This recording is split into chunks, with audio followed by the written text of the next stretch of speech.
بسم اللہ الرحمن الرحیم الحمد للہ رب العالمین اللہم صلی علی سیدنا محمد وعلی آل سیدنا محمد وبارک وسلم وصلی علیہ۔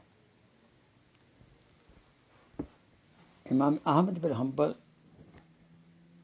رحمۃ اللہ علیہ کی آزمائش کے بارے میں میمون بن اسبغ فرماتے ہیں کہ میں بغداد میں تھا، اچانک شور کی آواز سنی، دریافت کیا کیا بات ہے۔ لوگوں نے بتایا کہ آج امام احمد بن حنبل رحمۃ اللہ علیہ کا امتحان ہو رہا ہے۔ فرماتے ہیں بس میں بھی اس مقام پر پہنچا جہاں ان کی آزمائش تھی۔ آزمائش کیا تھی کہ خلق قرآن کا مسئلہ تھا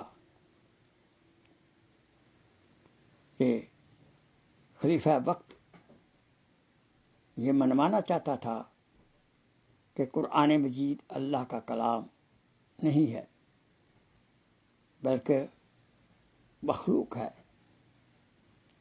لیکن امام احمد بن حنبل اس بات پر ڈٹے ہوئے تھے کہ قرآن مجید اللہ کا کلام ہے جو کہ حق ہے۔ تو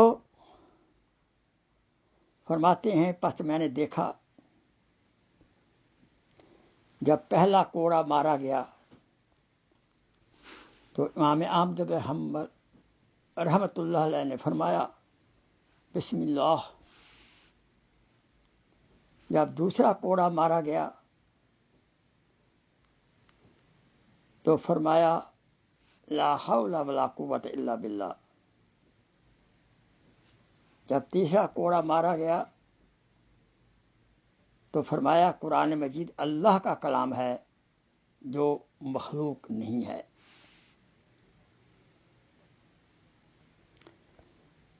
مجھ کو جی بھر کے ستالیں شوق سے، مجھ کو جی بھر کے ستالیں شوق سے، میں نہ کھولوں گا خلاف حق زباں۔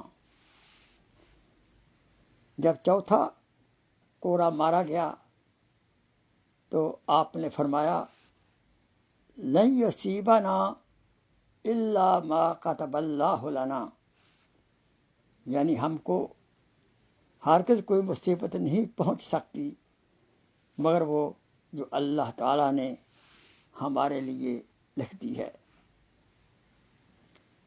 ہو خوشی یا درد و غم کی داستاں، سب میں شامل ان کا ہے لطف نہاں۔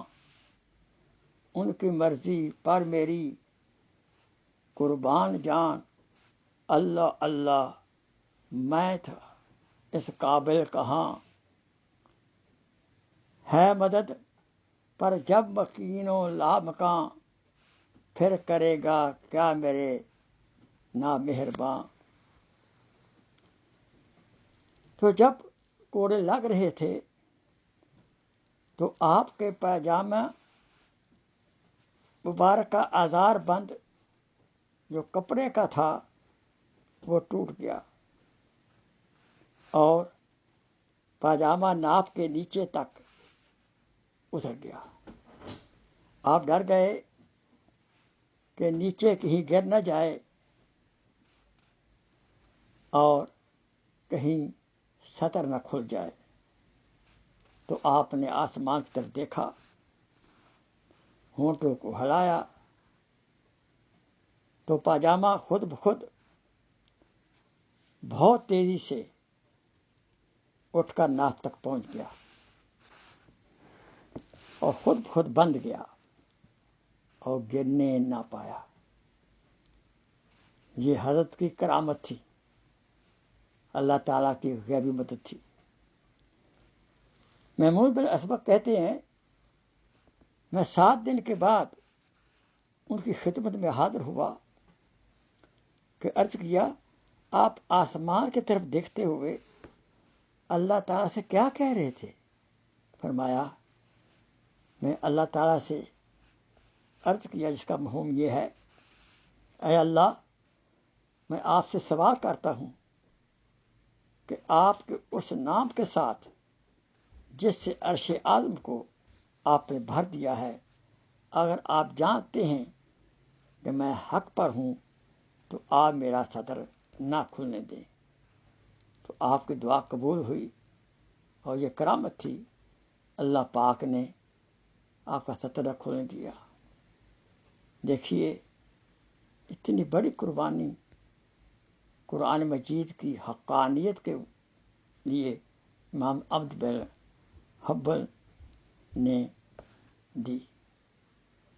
آئیے ہم بھی قرآن مجید کا حق ادا کریں، اس کو پڑھیں، اس کا مطلب سیکھیں، اس پر عمل کریں۔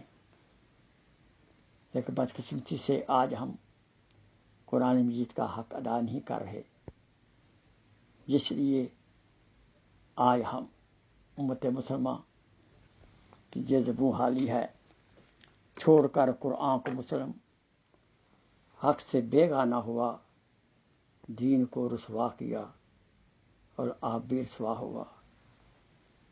اللہ تعالیٰ ہمیں قرآن مجید کا حق ادا کرنے کی توفیق عطا فرمائے۔ دعا کریں کہ اللہ تعالیٰ کی ذات قدوس امام احمد بن حنبل کی اس قرآن کے لیے قربانی کو قبول فرمائے اور ان کے نقش قدم پر ہمیں چلائے۔ آمین۔